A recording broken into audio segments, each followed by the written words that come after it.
Hello ninyo diha mga langga no. For today's video magbisaya sa ta kay gikapoy na mo ginagalog oy. So karon di ay ang awarding day sa akong anak sa ilang eskwelahan kay naapil man siya og National Learning Camp. So karon mga ta silang eskwelahan guys para maka-attend ta silang awarding. Sabi na tayo namong pagdali-dali during dapita guys. Sa man gud nga late naman gud mi. Alas 8 day lang awarding guys. Unya alas 8:30 na mi nakagikan. Sa man gud nga gikan pa man sa ko naghatod sa ko ang banana guys oy. Nabuntag man gyud na ako siyang ihatod sa iyang trabahoan. Unya sa amo ang kalit guys gisamutan pa gyud ani sakyanan nga naguna sa amo pa jud dalan nga porting batia guys unya tig 101 pa jud dangog kay ang dalan maglisod pa gyud tag overtake kay gamay ka ang dan pero pasagdi na lang guys no nga hinay siya mo dagan ang importante safe ming tanan kaniya naabot na gyud mi sa eskwelahan guys ato sa ni parking atong motor guys nya diri lang sa ta sa gidli mo parking guys ha kawam tay laing ka parkingan ug ganiya guys naabtan day na mo ang iyang teacher ug ang iyang mga classmates nga nagdula-dula na ako guys akong gihatod ang akong anak didto sa iyang teacher 3 day guys nagstorya day mi sa iyang teacher nga dili lang sa pabilon si Ken sa games manggod si Ken og potassium guys ug dili kayo siya kakiat especially sa mga ani nga duwa guys pero sa amo guys kay mo duwa ba siya mayon ani nga duwa guys pero dili lang jud kay namo siya haguon guys inaamong gyud mga times nga basta hago kay iyang tiil dili siya kalakaw ang arang na lang gani karon guys kay na siya vitamins unya gipakaon pud namo siya og saging guys pampadugang sa iyang potassium no so during dapita day guys kang akong anak kay paduong di ay nako giduol ko niya kay kuhaon niya ang cellphone unya ako siyang giingnan nga dili lang kay magvideo ko mauto ni balik siya guys og gipa-appeal siya sa iyang teacher sa duwa wa man pud siya laing rule guys kundi magunit lang sa kamot wala nang pud sila laing choice kay kuwang man pud sila usa pero okay na guys kay dili man kay robo ang duwa diri guys giplastar na sa mga teacher ang mga bata nakita sa day sa teacher guys nga ang ilahang kauban sa kong anak kay taas ra kaayo maglisod mong gudig suong ang bata kay grabe ka taas ni mugbo kay ang mga kauban mauto gilisan aning usa ka bata ug diri guys nag-instruction ang ilahang teacher sa mechanic sa duwa nya pagtaod-taod og gisugdan na gyud sa ilang teacher ang duwa guys ug nalipay na lang sa jud ko sa kong anak nga nagtan-aw guys no kay nalingaw ra sad gyud siya ug diri dapita guys kinahuman naman ang lahang duwa gipanghipos na sa ilahang mga teacher sa mga gipanggamit nila sa duwa guys unya ang akong anak guys ug ang iyang mga classmates kay nasa sulod sa room ug kami mga ginikana naarami sa gawas naghuwat unya guys ako ug akong pagumangkon guys kaptang naghuwat mi diri sa gawas nalingaw day mi aning laing mga bata guys nga nagduwa diri sa gawas nakalimot na lang jud ko kung say pangalan ning duwa guys unya guys mas isamot pagid mi kalingaw nga ang niduwa kaning mga bataa kaning mong bata nga naka-pink nga lalaki guys iya ning gukdo ng batang babae unya kay hinay man kay nimudaga ning bataa guys ang lisod gyud siya dakop aning batang babae no sige na lang gid mi gisi sa akong pagumangkon diri sa gawas kay grabe gyud na mo himuuta aning bataa kay cute jud kay sila tan-awon diri guys sadakpan na gyud ang batang babae kay gipriso na lang nila ang batang babae guys para madakpan sa batang lalaki o di ba nabali ang sitwasyon ay guys kuyog sa day na mo ang uyab sa akong pagumangkon kunya pagtaod-taod di ay gipatawag na day mi sa mga teachers para pasudlo na mi sa ilang classroom during dapita guys nag-start na sila distribute sa mga certificates sa mga bata yeah samtang naghatag din sila sa mga certificates guys medyo nakulbaan ko gamay hapit naman gud mahurot ang certificate sa kamot ni mom guys wala pa jud gitawag ako ang anak o day guys kay giuna di ang bika section kay giusa raman di ay nila so mauto na dawat na sa ako ang anak ang iyang certificate yeah sunod na dawat na pud sa ako ang anak ang iyang award nga Behave Camper Award nya pag humanday na kog taod sa award guys aw nag picture mi kadiyot kauban si teacher during dapita guys nag picture na sila kauban ang mga bata ug ang mga teachers unya pag human nila og picture guys kami na pud ang mga parents magpaluyo mi sa amo ang mga anak para pictura na pud mi nahanglan man gud daw ni nila ni teacher kay para documentation daw ni nila nya after sa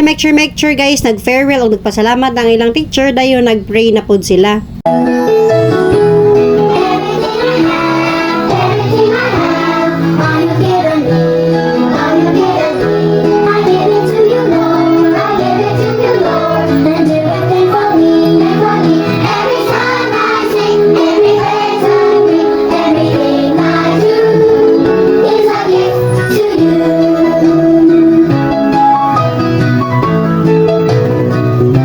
Mauto guys, nahuman na gyud ang ilahang awarding og gikugos na din ang akong anak sa uyab sa akong ang pamangkin. Ang ilahang teacher di guys kay naghatag og gamayng palipay sa mga bata pero ang nalipay ay mga dagko tan-awa na nagkiat lang mga dagway ani mga buang. Oh hala sige.